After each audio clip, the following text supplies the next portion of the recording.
दोस्तों, आज हम जानेंगे एक तेलुगु मिस्ट्री कॉमेडी मूवी की कहानी जिसका नाम है एजेंट साईं। ये एक प्राइवेट जासूस साईं श्रीनिवास अत्रेया की कहानी है। एजेंट साईं एक फनी करैक्टर है जो कि खुद को बहुत बड़ा जासूस समझता है, पर उसके आसपास का कोई भी आदमी उसे ज्यादा सीरियस नहीं लेता और फिर उसे एक ऐसा केस मिलता है जो उसकी जिंदगी ही बदल देता है। दोस्तों, कहानी में बहुत से ट्विस्ट एंड टर्न्स हैं जिन्हें देखने में आपको बहुत मजा आएगा, इसलिए वीडियो को एंड तक पूरा देखना। तो चलिए शुरू करते हैं आज की कहानी एजेंट साईं।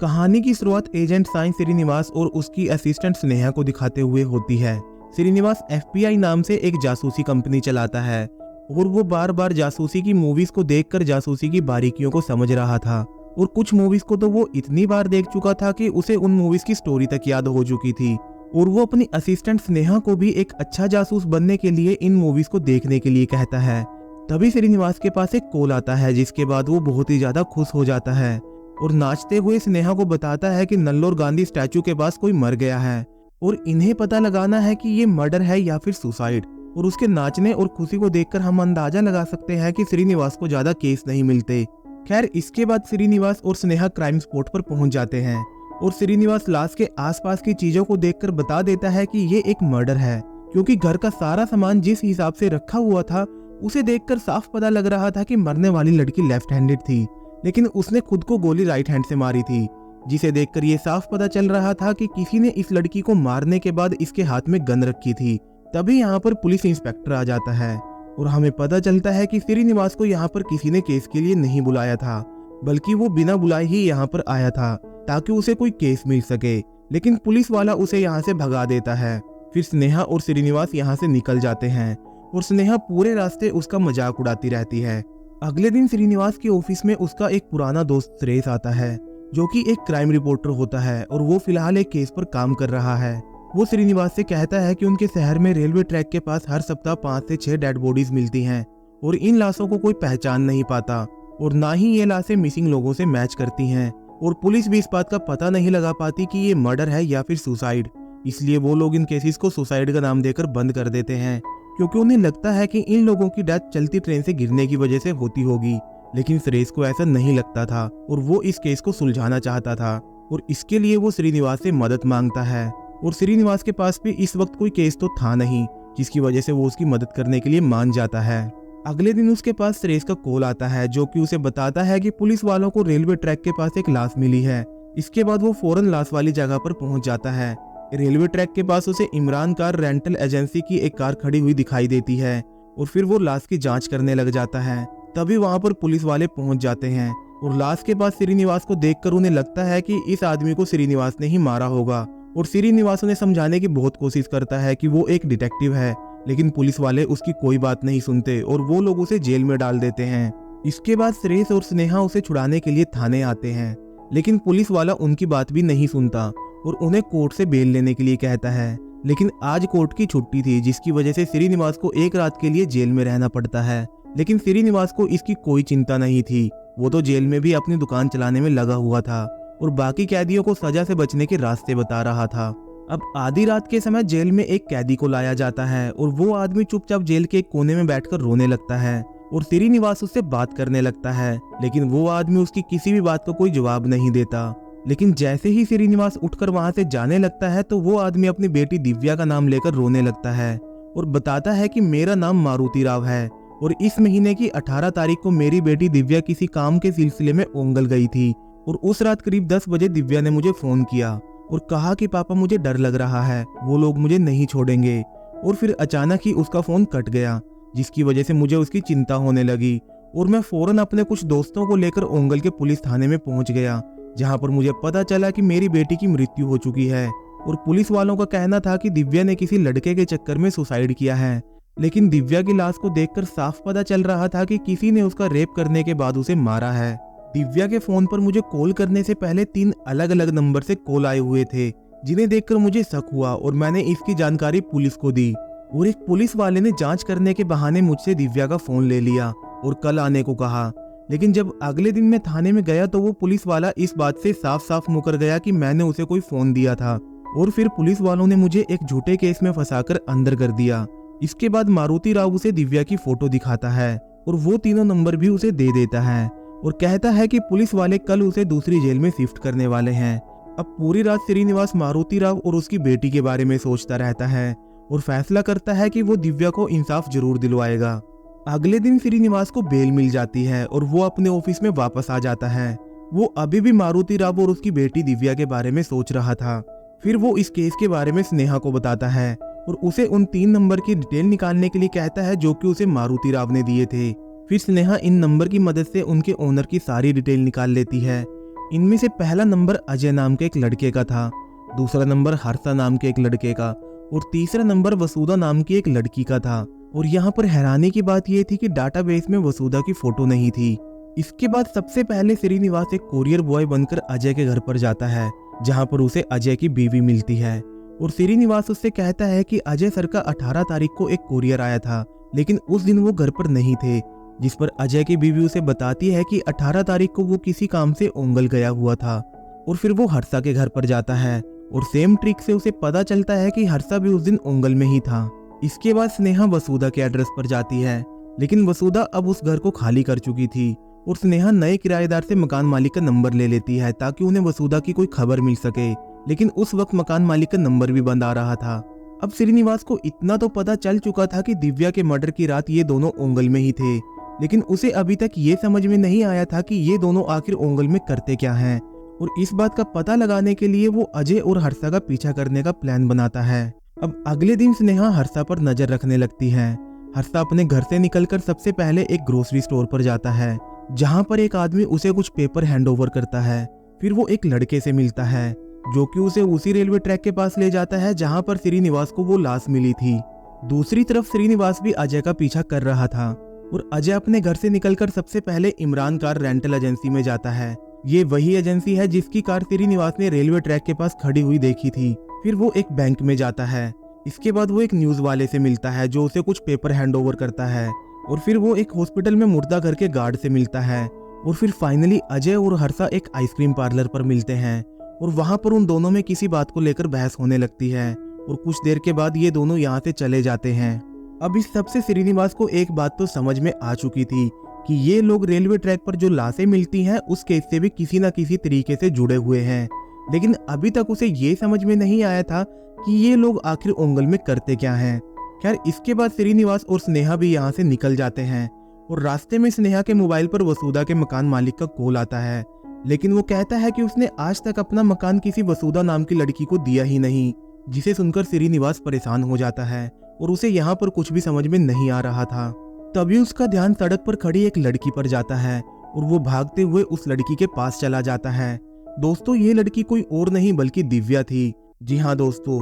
मारुति राव की बेटी दिव्या। लेकिन ये लड़की कहती है कि उसका नाम दिव्या नहीं है और ना ही उसके पिता का नाम मारुति राव है। और जब श्रीनिवास उससे बात करने की कोशिश करता है तो वो अपने पिता को बुला लेती है और उसका पिता मारुति राव नहीं बल्कि कोई और था। और वो श्रीनिवास पर गुस्सा करने लगता है और अपनी बेटी को लेकर यहाँ से चला जाता है। अब इस सब से श्रीनिवास और भी ज्यादा कंफ्यूज हो जाता है। इसके बाद पूरी सच्चाई का पता लगाने के लिए श्रीनिवास और स्नेहा उस जेल में जाते हैं जहाँ पर मारुति राव को शिफ्ट किया जाना था। लेकिन थाने में पहुंचकर उन्हें पता चलता है कि यहाँ पर मारुति राव नाम का कोई कैदी नहीं है और ना ही पिछले 3 दिनों से यहाँ पर किसी कैदी को शिफ्ट किया गया है। इसके बाद वो दोनों उस थाने में जाते हैं जहाँ पर श्रीनिवास और मारुति राव की मुलाकात हुई थी और वहाँ पर एक पुलिस वाला उन्हें बताता है कि उस आदमी का नाम मारुति राव नहीं बल्कि गोपालम था और वो शराब पीकर गली में हंगामा कर रहा था, जिसकी वजह से उसे एक रात के लिए जेल में रखकर अगली सुबह ही छोड़ दिया गया था। अब श्रीनिवास इस केस को जितना सुलझाने की कोशिश कर रहा था ये केस उतना ही उलझता जा रहा था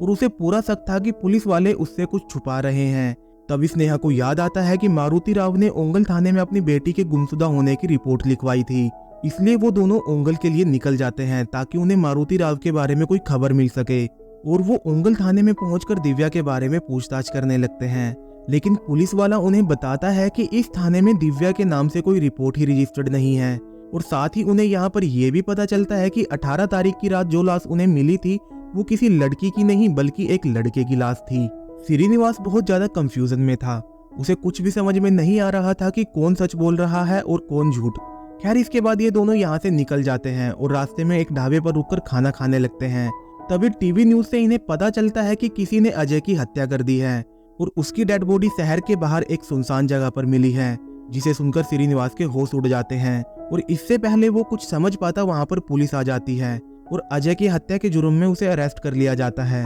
क्योंकि आज पूरे दिन से वो अजय का पीछा कर रहा था, जो कि बैंक और हॉस्पिटल के सीसीटीवी में रिकॉर्ड हो चुका था। अब सुरेश और स्नेहा श्रीनिवास से मिलने के लिए थाने में जाते हैं और श्रीनिवास को लग रहा था कि अजय का मर्डर जरूर हर्षा ने किया होगा, क्योंकि उन दोनों का आइसक्रीम पार्लर में किसी बात को लेकर झगड़ा हुआ था और वो स्नेहा को हर्षा के नंबर पर कॉल करने के लिए कहता है, लेकिन हर्षा कॉल नहीं उठाता, जिससे उसका शक और भी पक्का हो जाता है। अब सुरेश और स्नेहा हर्षा से मिलने के लिए उसके घर पर जाते हैं, जहां पर उन्हें पता चलता है कि हर्षा का भी किसी ने मर्डर कर दिया है। इसके बाद वो दोनों फिर से श्रीनिवास के पास जाते हैं और उसे बताते हैं कि किसी ने हर्षा का मर्डर कर दिया है और अजय और हर्षा का मर्डर इतनी बेरहमी से किया गया है कि उनकी पहचान भी उनके सामान से की गई है और उनके पास से जो मर्डर वेपन मिला है उस पर तुम्हारे यानी कि श्रीनिवास की उंगलियों के निशान हैं और साथ ही साथ पुलिस वालों को अजय, हर्षा और तुम्हारे घर से ड्रग्स भी मिले हैं। अब यहाँ पर श्रीनिवास को पूरी कहानी समझ में आ जाती है। वो समझ जाता है कि उस दिन उसका अरेस्ट होना, फिर जेल में मारुति राव का आना और उसका अपनी बेटी के बारे में कहानी सुनाना सब एक प्लान का हिस्सा थे, क्योंकि कोई शुरू से उसे इस केस में फंसाना चाहता था। लेकिन ऐसा कोई क्यों चाहता था, किसी की उससे क्या दुश्मनी है, ये सब उसकी समझ में नहीं आ रहा था। खैर, इसके बाद वो कहता है कि मारुति राव ने उसे 3 नंबर दिए थे, जिनमें से 2 लोगों का मर्डर हो चुका है, जिसका मतलब वसुधा भी या तो मरने वाली है या फिर मारी जा चुकी है। वो स्नेहा से वसुधा का पता लगाने के लिए कहता है, क्योंकि अगर वो जिंदा हुई तो उन्हें अपने सारे सवालों के जवाब मिल सकते हैं। और इस दौरान एक पुलिस वाला भी बड़े ही ध्यान से इन तीनों की बातों को सुन रहा था, मानो वो इस केस के बारे में कुछ जानता हो। अगले दिन सुरेश श्रीनिवास की 5 दिनों के लिए बेल करवा देता है, मतलब उसे 5 दिनों के अंदर अंदर ही अपनी बेगुनाही के सबूत ढूंढने होंगे। जेल से निकलकर स्नेहा और श्रीनिवास सबसे पहले इमरान कार रेंटल एजेंसी के ओनर से मिलते हैं, जो कि उन्हें बताता है कि अजय उनका रेगुलर कस्टमर था और वो अक्सर उनकी कार ले जाता था और उस दिन उसका कोई सामान कार में छूट गया था, जिसे लेने के लिए वो यहाँ पर आया था। इसके बाद वो उस लड़के से मिलते हैं जिसने अजय को कुछ पेपर हैंडओवर किए थे और वो लड़का बताता है कि अजय उससे पिछले 4 दिनों में छापे गए लावारिस लाशों के न्यूज आर्टिकल लेने के लिए यहाँ पर आया था। और इसके बाद वो दोनों हॉस्पिटल के मुर्दाघर के गार्ड से मिलते हैं, जो कि उन्हें बताता है कि अजय को रेलवे ट्रैक के पास कोई लाश मिली थी और तब से ही वो उस लाश की पोस्टमार्टम रिपोर्ट लेने के लिए यहाँ पर आ रहा था। लेकिन मैंने उसे वो रिपोर्ट नहीं दी, क्योंकि जिस डॉक्टर ने उस रिपोर्ट पर साइन किए थे उस नाम का कोई डॉक्टर इस हॉस्पिटल में है ही नहीं, और अगर ये बात बाहर आ जाती तो मेरी जॉब जा सकती थी। इसके बाद वो दोनों उस लड़के से मिलते हैं जो कि हर्षा के साथ रेलवे ट्रैक पर गया था और वो उन्हें बताता है कि हर्षा एक क्रिमिनोलॉजी स्टूडेंट था और हर्षा और अजय लावारिस लाशों के केस पर काम कर रहे थे और मैंने ही उन दोनों को यहाँ पर बुलाया था, क्योंकि मुझे यहाँ पर ट्रैक के पास एक लाश मिली थी। लेकिन उस दिन हर्षा की बाइक की चाबी कहीं पर गिर गई थी, इसलिए उस दिन हम फिर से उसकी चाबी को ढूंढने के लिए वहां पर वापस गए थे। इसके बाद स्नेहा अजय के घर पर जाती है और उसकी वाइफ को इमोशनल करके उससे वो फाइल ले लेती है जिस पर अजय और हर्षा काम कर रहे थे। फिर ये दोनों हर्षा के घर पर जाते हैं और उन्हें वहां पर वो पेपर्स मिल जाते हैं जो कि उसे ग्रोसरी स्टोर पर एक आदमी ने दिए थे। और श्रीनिवास ये देखकर हैरान हो जाता है कि उन पेपर में कुछ और नहीं बल्कि खुद श्रीनिवास की ही डिटेल थी। और फिर ये दोनों अपनी कार में वापस आ जाते हैं, लेकिन तभी स्नेहा देखती है कि उसका मोबाइल हर्षा के घर पर ही छूट गया है, इसलिए वो अपना मोबाइल लेने के लिए फिर से उसे घर में चली जाती है। और इस दौरान एक आदमी श्रीनिवास को पीछे से दम घोंटकर उसे मारने की कोशिश करता है, लेकिन तभी स्नेहा कार में वापस आ जाती है और वो आदमी श्रीनिवास को छोड़कर वहां से भाग जाता है। इसके बाद वो पुलिस वाला जो कि थाने में उनकी बातें सुन रहा था वो इनसे मिलता है और श्रीनिवास से सारी कहानी जानने के बाद इनकी मदद करने के लिए मान जाता है। स्नेहा उसे बताती है कि जिस आदमी ने हर्षा को पेपर्स दिए थे उसे उसकी बाइक का नंबर याद है और वो पुलिस वाला स्नेहा और श्रीनिवास को थाने ले जाता है ताकि वहां पर वो उस बाइक के नंबर से उसके ओनर की डिटेल को निकाल सकें। और यहाँ पर बाइक के नंबर से उन्हें पता चलता है कि ये बाइक एक पुलिस वाले की है। जिसके बाद उस आदमी को थाने बुलाया जाता है और वो बताता है कि अजय और हर्षा ने एजेंट श्रीनिवास को उस दिन रेलवे ट्रैक पर पड़ी लाश के पास देख लिया था और इसीलिए वो दोनों उससे कांटेक्ट करना चाहते थे। और हर्षा की मुझसे अच्छी जानकारी थी, जिसके चलते मैंने ही श्रीनिवास की डिटेल निकालकर हर्षा को दी थी। अब यहाँ पर श्रीनिवास समझ जाता है कि अजय और हर्षा कोई क्रिमिनल नहीं थे, बल्कि वो दोनों तो लावारिस लाशों के केस पर काम कर रहे थे। और जब उन्होंने मुझे लाश के पास देखा तो वो समझ गए कि मैं भी इस केस पर काम कर रहा हूँ और इसी वजह से वो मुझसे बात करना चाहते होंगे और शायद वो दोनों इस केस को सुलझाने के काफी करीब पहुंच गए होंगे, तभी तो उन दोनों को मरवा दिया गया। और मैं भी इस केस पर काम न कर सकूं, इसलिए उनके कत्ल के जुर्म में मुझे फंसाने की कोशिश की जा रही है। यहाँ पर अजय, हर्षा और श्रीनिवास के बीच में इकलौता कनेक्शन वो लाश थी जो कि रेलवे ट्रैक के पास मिली थी, जिसकी वजह से श्रीनिवास पुलिस ऑफिसर से उस लाश का पोस्टमार्टम करवाने की रिक्वेस्ट करता है ताकि उन्हें मरने वाले आदमी के बारे में कुछ पता चल सके।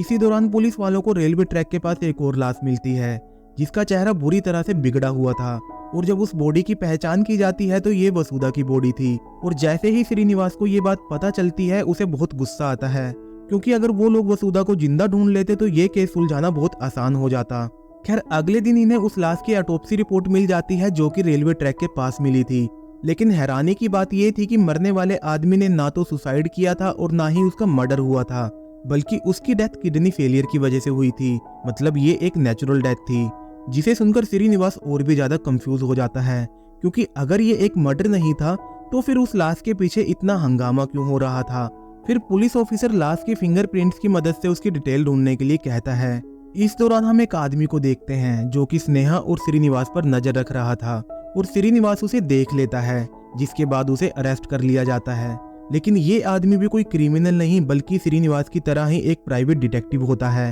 और उसे किसी ने फोन करके श्रीनिवास का पीछा करने के लिए कहा था, जिसे सुनकर श्रीनिवास हंसने लगता है और पुलिस ऑफिसर से कहता है कि जैसे अजय और हर्षा के मर्डर का इल्जाम उन लोगों ने मेरे ऊपर डाल दिया, वैसे ही वो लोग मुझे मारकर मेरे मर्डर का इल्जाम बाला के ऊपर डालने वाले थे। अब यहाँ पर श्रीनिवास रेस को कॉल करके उससे पिछले 6 महीने में जितनी भी लावारिस लाशें मिली हैं उनकी डिटेल मंगवाता है, और लाशों की डिटेल से उन्हें पता चलता है कि ये सारी लाशें काकीनाडा स्टेशन और तड़ा स्टेशन के बीच में मिलती हैं, और ये सारे केसेस आपस में जुड़े हुए हैं, क्योंकि इन सभी लाशों को काकीनाडा और तड़ा के बीच में चलने वाली किसी ट्रेन से फेंका जा रहा है। और उसे इस बात का भी शक है कि ये सारी डेड बॉडीज तमिलनाडु से आ रही हैं, क्योंकि तड़ा स्टेशन तमिलनाडु और आंध्र प्रदेश के बॉर्डर पर है, जिसकी वजह से जैसे ही ट्रेन तड़ा स्टेशन को पार करके तमिलनाडु से आंध्र प्रदेश में घुसती है तो ये लोग जहां जी करे वहां डेड बॉडीज को फेंक देते हैं, क्योंकि स्टेट चेंज हो जाने की वजह से पुलिस भी चेंज हो जाती है, जिसकी वजह से वो लोग इन डेड बॉडीज के बीच का कनेक्शन नहीं ढूंढ पाते।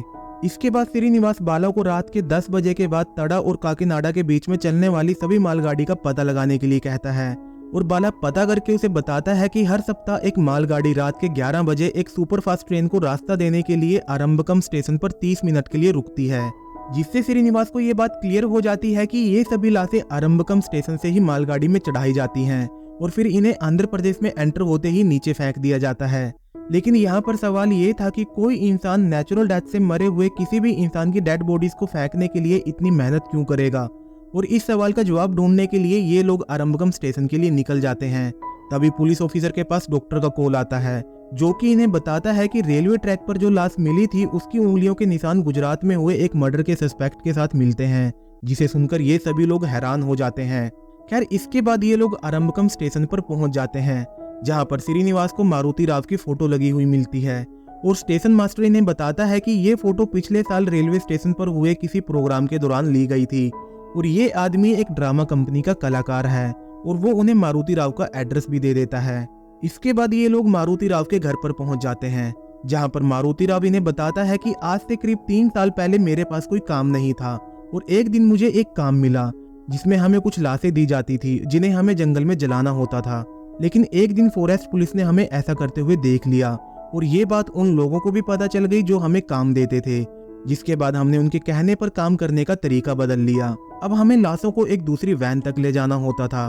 और ये लोग दूसरी वैन में उन लाशों को कुछ घंटे के लिए अपने पास रखते थे और उनको ऐसा बना देते थे कि लाशों को कोई पहचान न पाए, और फिर लाशों को दूसरे आदमियों के कपड़े पहनाए जाते थे और उनके पास दूसरे लोगों का सामान रखा जाता था। मतलब कुल मिलाकर उनकी आइडेंटिटी चेंज की जाती थी, और फिर हम इन लाशों को आरंभकम से मालगाड़ी में चढ़ा देते थे, और फिर बॉर्डर पार करने के बाद उन्हें अलग अलग जगह पर फेंक देते थे।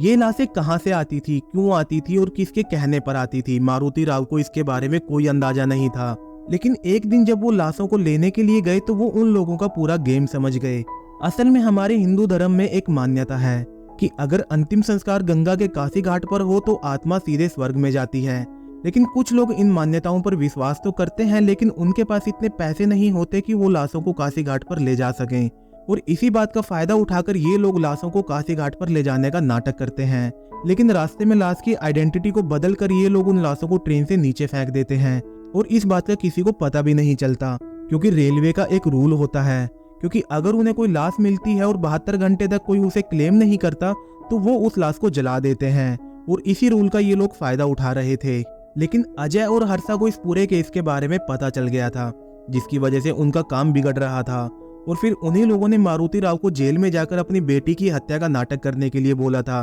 और यहाँ पर मारुति राव को जितना मालूम था वो सब इन्हें बता देता है। लेकिन अभी तक यहाँ पर ये बात समझ में नहीं आई थी कि आखिर ये लोग कौन हैं, ऐसा करते क्यों हैं, और ऐसा करने से इनको क्या फायदा होता है। और तभी पुलिस ऑफिसर के पास डॉक्टर का कॉल आता है, जो कि उन्हें एक शॉकिंग बात बताता है। असल में गुजरात में जो मर्डर हुआ था वो 5 दिन पहले हुआ था, लेकिन उसके सस्पेक्ट की डेथ 10 दिन पहले ही हो चुकी थी, जिसे सुनते ही श्रीनिवास को पूरा खेल समझ में आ जाता है। असल में ये लोग गांव से काशी घाट पर ले जाने के नाम पर लाशों को ले लेते थे, और फिर दूसरी वैन में उन लाशों के फिंगरप्रिंट्स ले लिए जाते थे, और फिर उन फिंगरप्रिंट्स को पैसे लेकर किसी भी क्राइम में प्लांट कर दिया जाता था, जिससे कि एक्चुअल क्रिमिनल बच जाता था। इतना ही नहीं बल्कि नकली फिंगरप्रिंट्स का इस्तेमाल करके कोई भी आतंकवादी नकली पासपोर्ट बनवाकर किसी भी देश में जाकर कोई भी क्राइम कर सकता है, और इन फिंगरप्रिंट्स का इस्तेमाल वोटिंग के टाइम में नकली वोट बनाकर भी किया जा सकता है। अब यहाँ पर ये बात तो समझ में आ गई थी कि ये लोग ऐसा करते क्यों हैं, लेकिन यहाँ पर अभी इस बात का पता लगाना बाकी था कि आखिर ये लोग हैं कौन।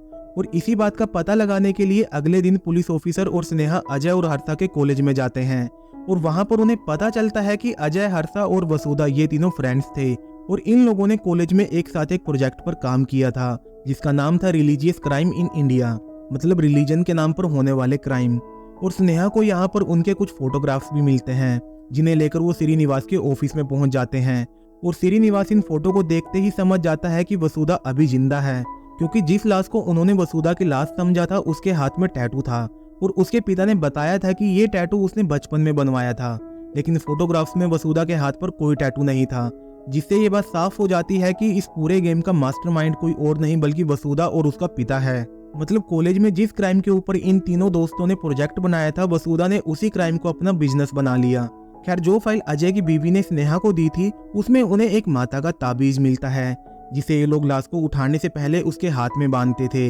लेकिन लाश को ट्रेन से फेंकने से पहले ये लोग उस ताबीज को खोल लेते थे। लेकिन एक दिन एक लाश से ये लोग उस ताबीज को खोलना भूल गए थे, जो कि अजय के हाथ लग गई थी, और इसी वजह से वसुधा को अजय और हर्षा को मारना पड़ा, क्योंकि इस ताबीज के ऊपर उसकी एनजीओ का नाम लिखा हुआ था, जो था बेताबली अमन एनजीओ। और श्रीनिवास का ताबीज के लोगों पर ध्यान पड़ जाता है, और इसके बाद ये सब पुलिस लेकर एनजीओ में पहुंच जाते हैं, और वसुधा और उसके पिता को अरेस्ट कर लिया जाता है। और इसी के साथ ये कहानी यहाँ पर खत्म हो जाती है। तो दोस्तों, ये थी एजेंट साई मूवी की कहानी। अगर पसंद आई है तो वीडियो को लाइक करें और चैनल को सब्सक्राइब करें। मिलते हैं अगली वीडियो में एक नई कहानी के साथ। तब तक के लिए बाय बाय।